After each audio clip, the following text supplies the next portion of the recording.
این جوانان نوازکر با راهبلدی رئیس ناحیه واسع و فعالان از کمیسریت حربی ناحیه و قسم حربی 13483 وزارت مدافع جمهوری تاجیکستان برای اشتراک در چورابینی روز دعوتشونده آمدند. چورابینی تنتنوی بخشیده به روز دعوتشونده در دعوت تیرماهی جوان پسران و صف قواهای مسلح جمهوری تاجیکستان در ناحیه واسع با در نظر داشت زیاد بودن شماره نوازکران این سال در قسم حربی انا همین طور در میدان واسع با اشتراک نوازکران و سربازان قسم حربی، والدان، سابقه‌داران مهنت، نمایندگان مقامات‌های دولتی، کارمندان حفظ حقوق با شکوه دایر کرده شد.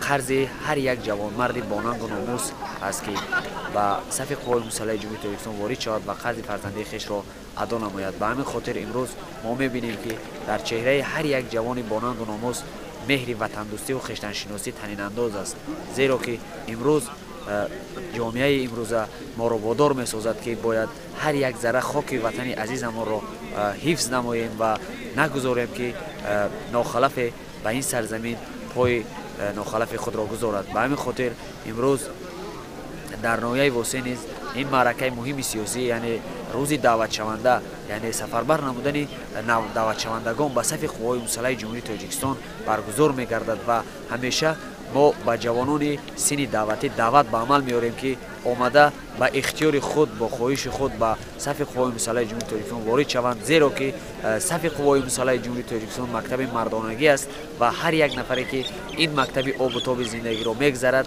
همیشه در زندگی روح بلند و با وقار است. بعد خواندن سرود ملی در قسمت رسمی چورابینی رئیس ناحیه واسع قید نمودند که ما با جوانان با ننگ و ناموس فخر میکنیم. آنها در معرفی دولت ملی، حفظ ارزش‌های استقلالیت و رشد تاجیکستان عزیز پیش از پیش سهم میگذارند. تشبث‌های بخش کار با جوانان و ورزش در سمت تربیت وطن پرستی جوانان قید کرده شد. رئیس ناحیه با آن والدانی که فرزندانشان امروز برای ادای قرض شهروندی خدمت وطن مادر در صف ایستادند از نام مقامات اجرایی حاکمیت دولتی ناحیه با آنها اظهار منتداری بیان کردند. در این چورابینی در چنین محیط دانه با یک چند نفر نوازکران شهادتنامه کسب آموزی و با یک چند نفر دیگر حجت رانندگی سپاریده شدند.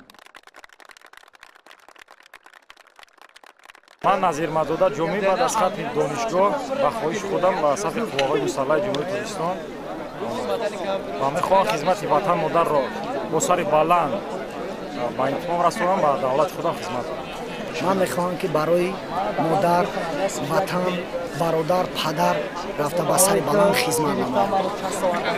با صف قوای مسلح جمهوری تاجیکستان داخل شده برای صداقت و خلق خود سرور دولت با سر بلند خدمت می‌نمایم.